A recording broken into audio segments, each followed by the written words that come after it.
ಚಿತ್ರದುರ್ಗ, ಉಡುಪಿ, ಚಿಕ್ಕಮಗಳೂರು, ದಕ್ಷಿಣ ಕನ್ನಡ, ಹಾಸನ, ತುಮಕೂರು, ಚಿಕ್ಕಬಳ್ಳಾಪುರ, ಕೋಲಾರ, ಮಂಡ್ಯ, ಮೈಸೂರು, ಚಾಮರಾಜನಗರ, ಬೆಂಗಳೂರು ಉತ್ತರ, ದಕ್ಷಿಣ, ಬೆಂಗಳೂರು ಗ್ರಾಮಾಂತರ, ಬೆಂಗಳೂರು ಸೆಂಟ್ರಲ್ಗಳಲ್ಲಿ ಏಪ್ರಿಲ್ 26ಕ್ಕೆ ಮತದಾನ ನಡೆಯುತ್ತೆ.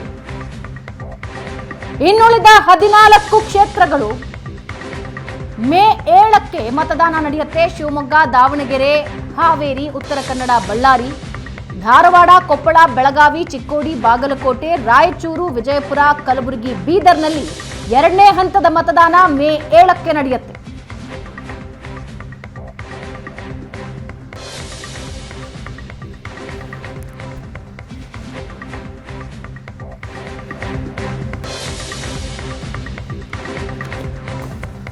ದೇಶದಾದ್ಯಂತ 97 ಕೋಟಿ ಮತದಾರರು ತಮ್ಮ ಹಕ್ಕು ಚಲಾಯಿಸೋರಿದ್ದಾರೆ.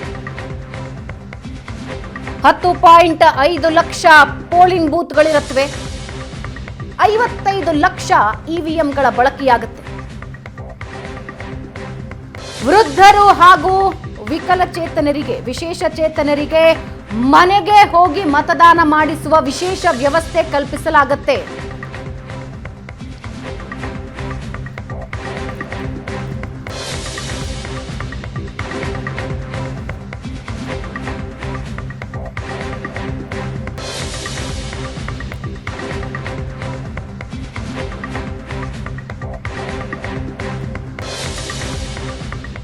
ಕರ್ನಾಟಕದಲ್ಲಿ 2 ಹಂತದ ಮತದಾನಕ್ಕೆ ದಿನಾಂಕ ಘೋಷಣೆಯಾಗಿದೆ. ಈ ಬಗ್ಗೆ ಇನ್ನಷ್ಟು ಡೀಟೇಲ್ಸ್ ಅನ್ನ ನಮ್ಮ ಜೊತೆ ಹಂಚಿಕೊಳ್ಳೋದಕ್ಕೆ ನಮ್ಮ ರಾಜಕೀಯ ವಿಶ್ಲೇಷಕರಾದ ಪ್ರಶಾಂತ್ ನಾತು ಲೈವ್ ನಲ್ಲಿ ಜಾಯ್ನ್ ಆಗ್ತಾ ಇದ್ದಾರೆ. ಪ್ರಶಾಂತ್, ಲೋಕಸಭಾ ಚುನಾವಣೆಯ ಕಣಕ್ಕೆ ವೇದಿಕೆ ರೆಡಿಯಾಗಿದೆ.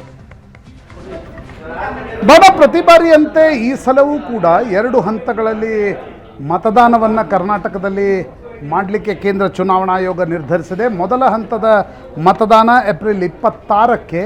ಅದರಲ್ಲಿ ಹಳೆ ಮೈಸೂರು ಮತ್ತು ಕರಾವಳಿಯ ಸೀಟ್ಗಳು ಚಿತ್ರದುರ್ಗ, ತುಮಕೂರು, ಕೋಲಾರ, ಚಿಕ್ಕಬಳ್ಳಾಪುರ, ಬೆಂಗಳೂರು ಉತ್ತರ, ದಕ್ಷಿಣ, ಬೆಂಗಳೂರು ಸೆಂಟ್ರಲ್, ಬೆಂಗಳೂರು ಗ್ರಾಮಾಂತರ, ಮಂಡ್ಯ, ಹಾಸನ, ಮೈಸೂರು, ಚಾಮರಾಜನಗರ, ಉಡುಪಿ, ಚಿಕ್ಕಮಗಳೂರು ಮತ್ತು ಮಂಗಳೂರು ದಕ್ಷಿಣ ಕನ್ನಡ. ಈ ಸೀಟ್ಗಳಲ್ಲಿ ಏಪ್ರಿಲ್ 26ಕ್ಕೆ ಮತದಾನ ನಡೆಯಲಿದೆ. ಈ ದಕ್ಷಿಣ ಕರ್ನಾಟಕದ ಸೀಟ್ಗಳಲ್ಲಿ ಮಾರ್ಚ್ 28ಕ್ಕೆ ನೋಟಿಫಿಕೇಷನ್ ಅಂದರೆ ಅವತ್ತಿನಿಂದ ಈ ಒಂದು ನಾಮಪತ್ರ ಸಲ್ಲಿಕೆ ಆರಂಭಗೊಳ್ಳುತ್ತೆ.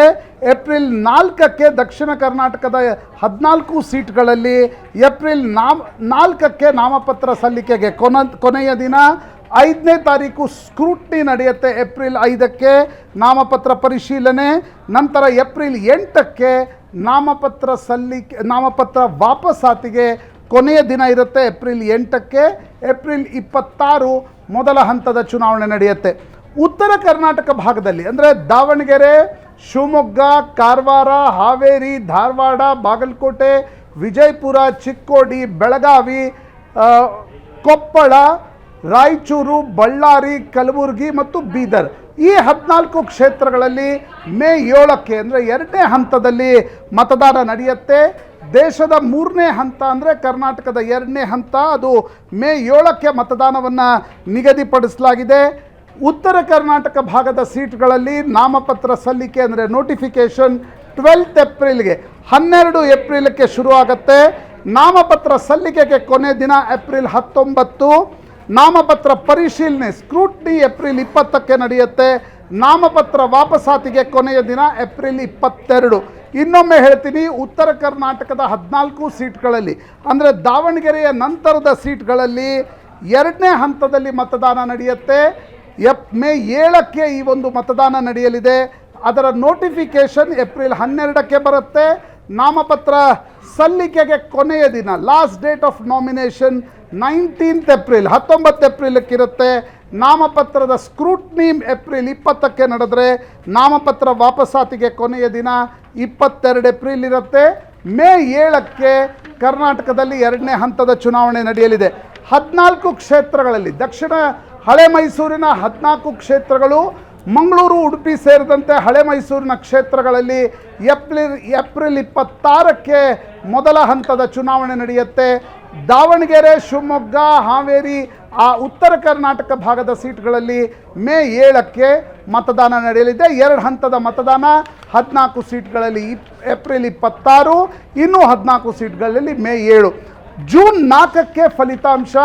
ಅಂದರೆ ಕರ್ನಾಟಕದ ಚುನಾವಣೆಯ ನಂತರ ಹೆಚ್ಚು ಕಡಿಮೆ 1 ತಿಂಗಳ ಕಾಲ ಅಭ್ಯರ್ಥಿಗಳು, ಕಾರ್ಯಕರ್ತರು, ಮತದಾರರು ಕಾಯಬೇಕಾಗತ್ತೆ ಫಲಿತಾಂಶಕ್ಕಾಗಿ. ಜೂನ್ 4ಕ್ಕೆ ಇಡೀ ದೇಶದ 543 ಕ್ಷೇತ್ರಗಳ ಮತ ಎಣಿಕೆ ಕಾರ್ಯ ನಡೆಯಲಿದೆ. ಭಾವನಾ.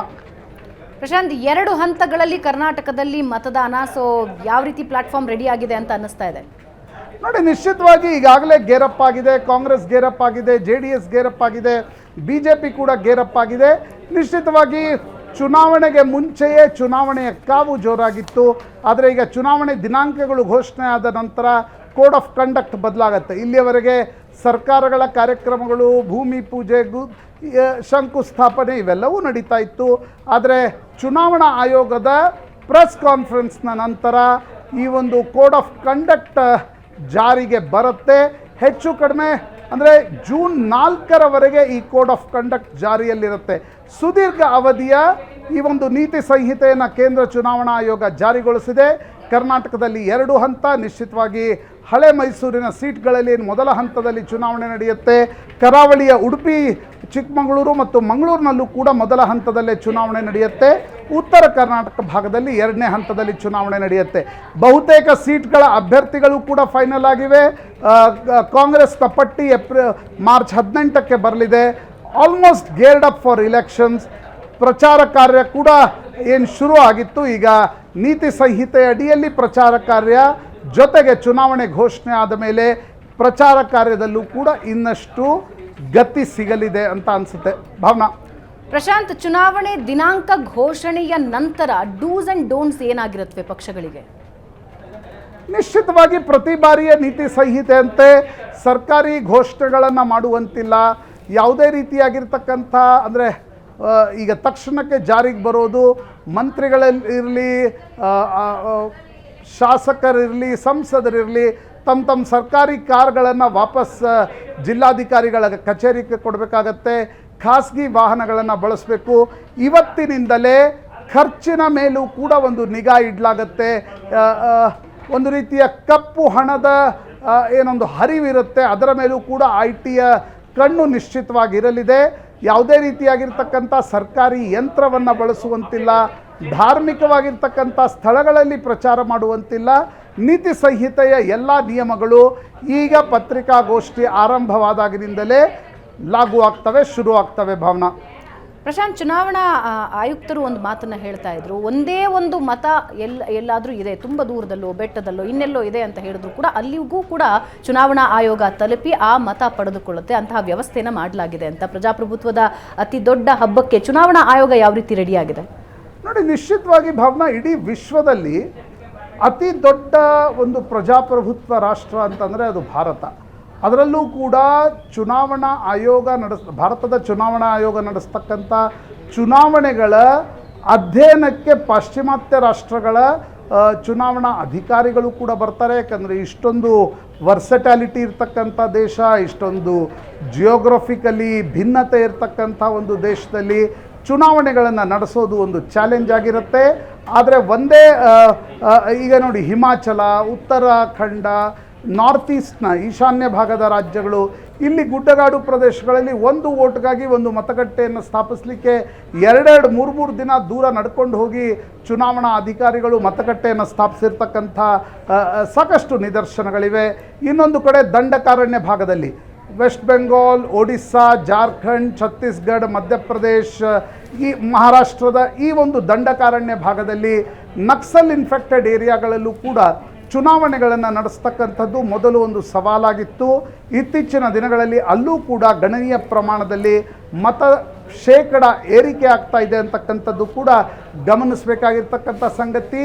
ಬಿಹಾರ್ ಮತ್ತು ಪಶ್ಚಿಮ ಬಂಗಾಳದಂಥ ರಾಜ್ಯಗಳಲ್ಲಿ ರಾಜಕೀಯ ಘರ್ಷಣೆ, ಹಿಂಸಾಚಾರ ಚುನಾವಣೆಯ ಸಂದರ್ಭದಲ್ಲಿ ನಡೆಯುತ್ತೆ. ಹೀಗಾಗಿ ಮಲ್ಟಿಪಲ್ ಫೇಸ್ಗಳಲ್ಲಿ ಅಲ್ಲಿ ಚುನಾವಣೆಗಳನ್ನು ನಡೆಸಲಾಗುತ್ತೆ. ಇನ್ನೊಂದು ಚಾಲೆಂಜ್ ಇರ್ತಕ್ಕಂಥದ್ದು ಭಾವನಾ, ಪ್ಯಾರಾಮಿಲಿಟರಿ ಮೂಮೆಂಟ್. ಕರ್ನಾಟಕದಲ್ಲಿ ಯಾಕೆ 2 ಹಂತ, ವಿಧಾನಸಭೆಯಲ್ಲಿ 1 ಹಂತ ಅಂತಂತ ಕೇಳಿದರೆ, ತಮಿಳುನಾಡಿನ 2 ಹಂತಗಳನ್ನು ಮುಗಿಸಿ ಪ್ಯಾರಾಮಿಲಿಟರಿ ಕರ್ನಾಟಕಕ್ಕೆ ಶಿಫ್ಟ್ ಆಗುತ್ತೆ. ಅದೇ ರೀತಿಯಲ್ಲಿ ಬೇರೆ ಬೇರೆ ರಾಜ್ಯದ ಚುನಾವಣಾ ಡ್ಯೂಟಿಯಲ್ಲಿರ್ತಕ್ಕಂಥ ಪ್ಯಾರಾಮಿಲಿಟ್ರಿಯನ್ನು ಮೂವ್ ಮಾಡಬೇಕಾಗತ್ತೆ. ಅದನ್ನು ಗಮನದಲ್ಲಿಟ್ಕೊಂಡು ಹಂತಗಳ ಚುನಾವಣೆಗಳನ್ನು ನಿರ್ಧರಿಸಲಾಗುತ್ತೆ. ಕರ್ನಾಟಕದಲ್ಲೂ ಕೂಡ ದಕ್ಷಿಣ ಕರ್ನಾಟಕದಲ್ಲಿ ಮೊದಲ ಹಂತ ಹಳೆ ಮೈಸೂರು ಮತ್ತು ಕರಾವಳಿಯ 2 ಕ್ಷೇತ್ರಗಳು, ಉಡುಪಿ ಚಿಕ್ಕಮಗಳೂರು ಮತ್ತು ದಕ್ಷಿಣ ಕನ್ನಡ. ಉತ್ತರ ಕರ್ನಾಟಕ ಭಾಗದಲ್ಲಿ 2ನೇ ಹಂತದಲ್ಲಿ ಮೇ 7ಕ್ಕೆ ಚುನಾವಣೆ ನಡೆಯಲಿದೆ. ಭಾವನಾ, ಇದರ ಜೊತೆಗೆ ವಿಶೇಷ ವ್ಯವಸ್ಥೆಗಳನ್ನು ಮಾಡಿಕೊಳ್ಳಲಾಗಿದೆ. 85 ದಾಟಿದವರು ಅಥವಾ ವಿಶೇಷ ಚೇತನರಿಗೂ ಈ ಬಾರಿ ವ್ಯವಸ್ಥೆ ಮಾಡಿದೆ. ಕಳೆದ ಬಾರಿಯ ವಿಧಾನಸಭಾ ಚುನಾವಣೆಯಲ್ಲೂ ಕೂಡ ಹಿಂಗಿದ್ದನ್ನು ನಾವು ನೋಡಿದ್ವಿ. ಈ ಬಾರಿ ಅದು ಅತಿ ಹೆಚ್ಚು ಪರಿಣಾಮಕಾರಿ ಆಗೋದಕ್ಕೆ ವ್ಯವಸ್ಥೆ ಮಾಡಿದ್ದಾರೆ ಅಂತ ಹೇಳಿ ಕಳೆದ ವಿಧಾನಸಭಾ ಚುನಾವಣೆಗಳಲ್ಲೇ ನಾವು ನೋಡಿದ್ವಿ. 85 ದಾಟಿರ್ತಕ್ಕಂಥ ವೃದ್ಧರಿಗೆ ಮೊದಲೇ ಒಂದು ರಿಕ್ವೆಸ್ಟನ್ನು ಮಾಡಿದರೆ, ವಿನಂತಿಯನ್ನು ಮಾಡಿದರೆ, ಮನೆಗೆ ಬಂದು ಚುನಾವಣಾ ಆಯೋಗದ ಅಧಿಕಾರಿಗಳು ಮತಗಟ್ಟೆಯ ವಿಶೇಷ ವ್ಯವಸ್ಥೆಯನ್ನು ಮಾಡಿ ಮತವನ್ನು ತೆಗೆದುಕೊಂಡು ಹೋಗ್ತಾರೆ ಅಂತಕ್ಕಂಥದ್ದು ನೋಡಿದ್ವಿ. ಅದು ಈ ಬಾರಿಯ ಜನರಲ್ ಇಲೆಕ್ಷನ್ಸ್ನಲ್ಲೂ ಕೂಡ ಇದೆ. ನಿಶ್ಚಿತವಾಗಿ ಅತಿ ಹೆಚ್ಚು ಮತದಾನ ಆಗಬೇಕು. ರಾಜಕೀಯ ಪಕ್ಷಗಳ ಪೈಪೋಟಿ ಜಿದ್ದಾಜಿದ್ದಿ ಇದೆ 1952ರಿಂದ ನಾವು ಕೇಳ್ತಾನೆ ಇದ್ದೀವಿ. ಆದರೆ ದೇಶದಲ್ಲಿ ಸೋಷಿಯಲ್ ಮೀಡಿಯಾಗಳು ಬಂದಂತೆ ಚುನಾವಣೆಗಳ ಬಗ್ಗೆ ಜಾಗೃತಿ ಮೂಡಿದಂತೆ ಶೇಕಡಾವಾರು ಮತ ಪ್ರಮಾಣ ಕೂಡ ಏರಿಕೆ ಆಗುತ್ತಾ ಅಂತಕ್ಕಂಥದ್ದು ಬಹಳ ಮುಖ್ಯ. ನಾವು ಕೂಡ ಇವತ್ತಿನಿಂದಲೇ ಜನರಿಗೆ ಮನವಿ ಮಾಡೋದೇನಂತಂದರೆ, ಯಾವುದೇ ಪಕ್ಷಕ್ಕೆ ನಿಮಗೆ ಯಾರಿಗೆ ಬೇಕೋ ವೋಟ್ ಹಾಕಿ, ಆದರೆ ದಯವಿಟ್ಟು ಮತಗಟ್ಟೆಗೆ ಬಂದು ವೋಟ್ ಹಾಕಿ. ಅವತ್ತು ಎಲ್ಲೋ ಟೂರ್ ಹೋಗೋದು, ಬೇರೆ ರಾಜ್ಯಗಳಿಗೆ ಪ್ರವಾಸ ಹೋಗೋದು, ದೇವಸ್ಥಾನಗಳಿಗೆ ಹೋಗೋದು ಮಾಡಬೇಡಿ. ಯಾಕೆಂದರೆ ಪ್ರಜಾಪ್ರಭುತ್ವವೇ ಒಂದು ದೇಗುಲ. ಅಲ್ಲಿ ಮತವನ್ನು ಚಲಾಯಿಸ್ತಕ್ಕಂಥದ್ದು ಪ್ರತಿಯೊಬ್ಬ ಪ್ರಜೆಯ ಹಕ್ಕು ಮತ್ತು ಕರ್ತವ್ಯ ಕೂಡ ಹೌದು.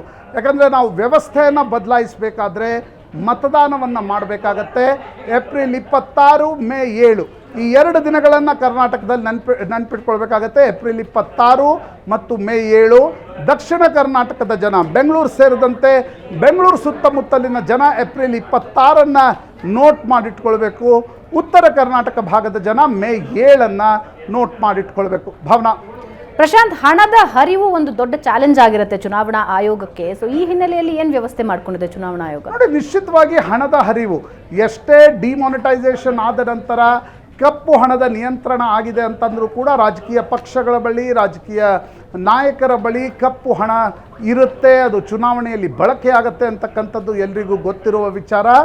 ಸರ್ಕಾರ ಅಂದರೆ ಚುನಾವಣಾ ಆಯೋಗ, ಏಜೆನ್ಸಿಗಳು ಅದರ ಮೇಲೆ ಹೇಗೆ ಒಂದು ಕಂಟ್ರೋಲನ್ನು ಸಾಧಿಸ್ತಾರೆ ಅಂತಕ್ಕಂಥದ್ದು ಮುಖ್ಯ. ಆದರೂ ಕೂಡ ನಾವು ಖಾಸಗಿಯಾಗಿ ಅಭ್ಯರ್ಥಿಗಳ ಬಳಿ ಕೇಳಿದಾಗ ಕೋಟಿಗಟ್ಟಲೆ ಲೆಕ್ಕಾಚಾರ ಹೇಳ್ತಾರೆ. ಆನ್ ದ ಪುಸ್ತಕ ಅದು ಬರೀ ಎಷ್ಟೋ ಲಕ್ಷ ಅಷ್ಟೇ ಚುನಾವಣೆಯಲ್ಲಿ ಖರ್ಚು ಮಾಡಬೇಕು ಅಂತಕ್ಕಂಥದ್ದು ಇರುತ್ತೆ. ಆ ಹಂತದಲ್ಲಿ ಚುನಾವಣಾ ಆಯೋಗ ಮತ್ತು ಏಜೆನ್ಸಿಗಳು ಎಷ್ಟು ಬ್ಲ್ಯಾಕ್ ಮನಿ ಮೇಲೆ, ಹಣದ ಹರಿವಿನ ಮೇಲೆ ಕರ್ಬ್ ಮಾಡ್ತಾರೆ ಅಂತಕ್ಕಂಥದ್ದು ಮುಖ್ಯ. ಆದರೆ ಇದೆಲ್ಲರ ಹೊರತಾಗಿ ಚುನಾವಣಾ ಆಯೋಗ ಚಾಪೆ ಕೆಳಗೆ ತೂರಿದರೆ ರಾಜಕೀಯ ಪಕ್ಷಗಳು ರಂಗೋಲಿಯ ಕೆಳಗೆ ತೂರ್ತವೆ. ಕೋಟ್ಯಾಂತರ ಹಣ ಚುನಾವಣೆಯ ಸಂದರ್ಭದಲ್ಲಿ ಬರುತ್ತೆ. ದೈನಂದಿನ ಭ್ರಷ್ಟಾಚಾರಕ್ಕೂ ಚುನಾವಣೆಗೂ ಬಿಡಿಸಲಾರದ ನಂಟಿದೆ. ಭ್ರಷ್ಟಾಚಾರ ಮತ್ತು ಈ ಚುನಾವಣೆಯ ಖರ್ಚು ಇದು ಒಂದರ ಹಿಂದೊಂದರಂತೆ ನಡೀತಕ್ಕಂಥ ಒಂದು ಪ್ರಕ್ರಿಯೆಗಳು. ಅವುಗಳ ಮೇಲೆ ಚುನಾವಣಾ ಆಯೋಗ ಹೇಗೆ ಕರ್ವ್ ಮಾಡುತ್ತೆ ಅಂತಕ್ಕಂಥದ್ದನ್ನು ನೋಡಬೇಕಾಗಿರ್ತಕ್ಕಂಥ ವಿಚಾರ.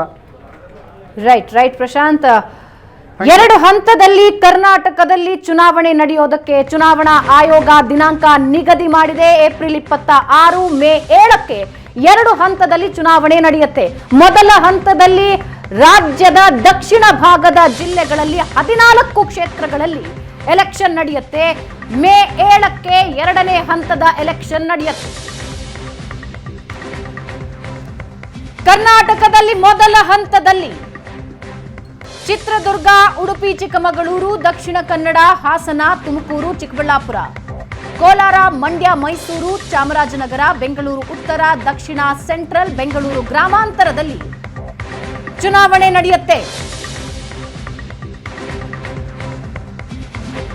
ಮೊದಲ ಹಂತದ ಚುನಾವಣೆಗೆ ಮಾರ್ಚ್ 28ರಿಂದ ನಾಮಪತ್ರ ಸಲ್ಲಿಕೆ ಆರಂಭ ಆಗುತ್ತೆ. ನಾಮಪತ್ರ ಸಲ್ಲಿಕೆಗೆ ಕೊನೆಯ ದಿನ 4ನೇ ತಾರೀಕು. ನಾಮಪತ್ರ ಪರಿಶೀಲನೆ ಏಪ್ರಿಲ್ 5ನೇ ತಾರೀಕಾಗುತ್ತೆ. ನಾಮಪತ್ರ ವಾಪಸ್ ಪಡೆಯೋದಕ್ಕೆ ಏಪ್ರಿಲ್ 8 ಕೊನೆಯ ದಿನ.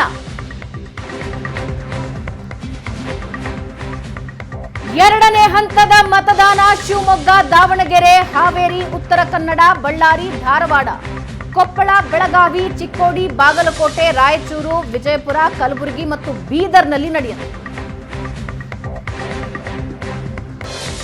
ಎರಡನೇ ಹಂತದ ಮತದಾನ ನಡೆಯುವ ಕ್ಷೇತ್ರಗಳಿಗೆ ನಾಮಪತ್ರ ಸಲ್ಲಿಕೆ ಆರಂಭ ಆಗೋದು ಏಪ್ರಿಲ್ 12ಕ್ಕೆ. ನಾಮಪತ್ರ ಸಲ್ಲಿಸೋದಕ್ಕೆ ಕೊನೆಯ ದಿನ ಏಪ್ರಿಲ್ 19. ಏಪ್ರಿಲ್ 20ಕ್ಕೆ ನಾಮಪತ್ರ ಪರಿಶೀಲನೆ ನಡೆಯುತ್ತೆ. ನಾಮಪತ್ರ ವಾಪಸ್ ಪಡೆಯೋದಕ್ಕೆ ಏಪ್ರಿಲ್ 22 ಕೊನೆಯ ದಿನ. ಮೇ 7ಕ್ಕೆ ಕರ್ನಾಟಕದಲ್ಲಿ ಎರಡನೇ ಹಂತದ ಮತದಾನವಾಗುತ್ತೆ.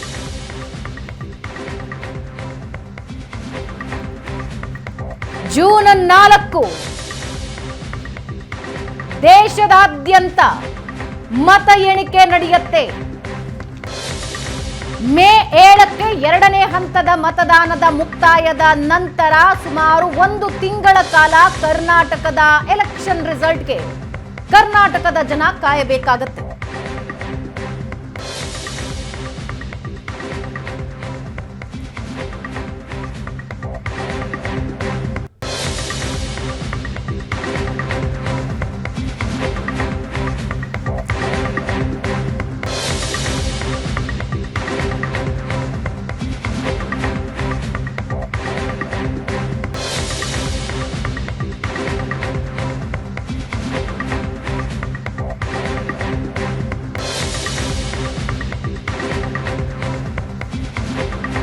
ಏಷ್ಯಾನೆಟ್ ಸುವರ್ಣ ನ್ಯೂಸ್ನ ಸ್ಕ್ರೀನ್ನಲ್ಲಿ ನೀವು ನೋಡ್ತಾ ಇದ್ದೀರಾ. ಮೊದಲ ಹಂತದ ಮತದಾನ ಏಪ್ರಿಲ್ 26ಕ್ಕೆ ಯಾವ ಕ್ಷೇತ್ರಗಳು ಅಂತ ಸ್ಕ್ರೀನ್ನ ಬಲಭಾಗದಲ್ಲಿ ನೀವು ನೋಡ್ತಾ ಇದ್ದೀರಾ.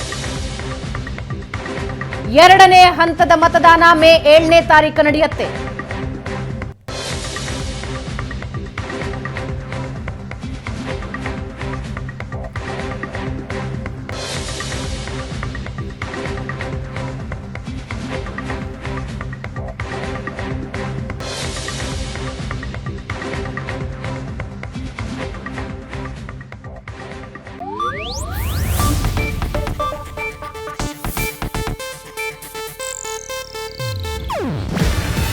ಇದು ಏಷ್ಯಾನೆಟ್ ನ್ಯೂಸ್ ನೆಟ್ವರ್ಕ್ ಪ್ರಸ್ತುತಿ.